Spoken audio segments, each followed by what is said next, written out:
धेकियाजुलि बाथासिफोरनि गंसे गयनि गलाया अर खामनानै सेवहांगार।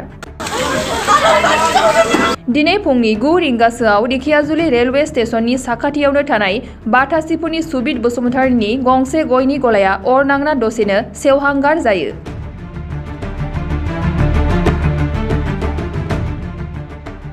बे गलायाव गयजों लोगोसेनो पेट्रल, बिस्कुट, चकलेट बायदि मुवाफोरबो फाननाय जायोमोन। खौरां मोननाय बादिब्ला सानफ्रोमबोनि बादियै दिनैबो गला खेवजेननाय समाव इसोरनाव फुंनि आरज गाबनो थाखाय धूप सावदोंमोन। बे समावनो बोरैबा धूप सावनाय अरा पेट्रल बथलाव नांनानै अरा फारसेनिफ्रायनो खामलांनो हमो।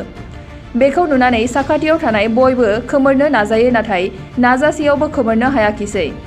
फायार ब्रिगेड फैदोंमोनब्लाबो फैनायनि सिगांनो अरा खामग्लिखाङो। धेकियाजुलि बाथासिफोरनि गंसे गयनि गलाया अर खामनानै सेवहांगार। दिनै फुंनि 9 रिंगासोआव धेकियाजुलि रेलवे स्टेशननि साखाथियावनो थानाय बाथासिफोरनि सुबित बसुमतारीनि गंसे गयनि गलाया अर नांना दसेनो सेवहांगार जायो।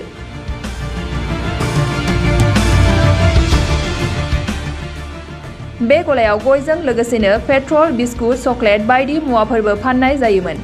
खौरां मोननाय बादिब्ला सानफ्रोमबोनि बादियै दिनैबो गला खेवजेननाय समाव इसोरनाव फुंनि आरज गाबनो थाखाय धूप सावदोंमोन।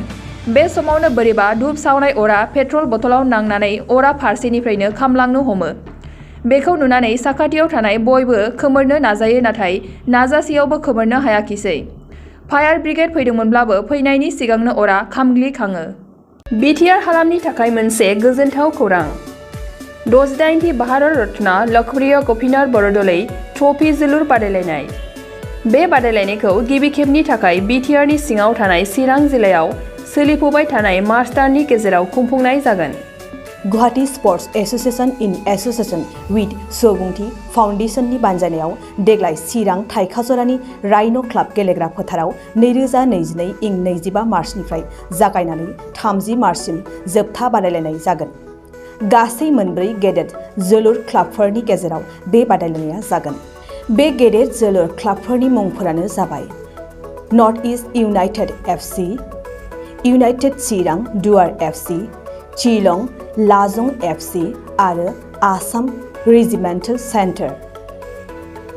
बादायलायनायनि सम खाना होखानाय बादियै 25 मार्च खालि नर्थ इस्ट इउनाइटेड एफसि आरो United Chirang Duar FC, 26 March खालि शिलं लाजं एफसि आरो आसाम रेजिमेन्टेल सेन्टार, 27 मार्च खालि नर्थ इस्ट इउनाइटेड एफसि आरो आसाम रेजिमेन्टेल सेन्टार, 28 मार्च खालि इउनाइटेड चिरां दुवार एफसि आरो शिलं लाजं एफसि, 29 मार्च खालि आसाम रेजिमेन्टेल सेन्टार आरो United Chirang Duar FC, 30 March खालि नर्थ इस्ट इउनाइटेड एफसि आरो शिलं लाजं एफसिनि गेजेराव बे बादायलायनाया जागोन।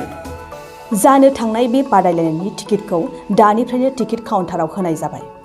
नायनो गोसो गुदुं एबा जोलुर बादायलायनायखौ मोजां मोनग्रा सुबुंफोरा थाबैनो टिकेटनि थाखाय 9547461257 जानबुं नम्बराव जगाजग खालामहरनो हागोन एबा बुकिं खालामहरनो हागोन।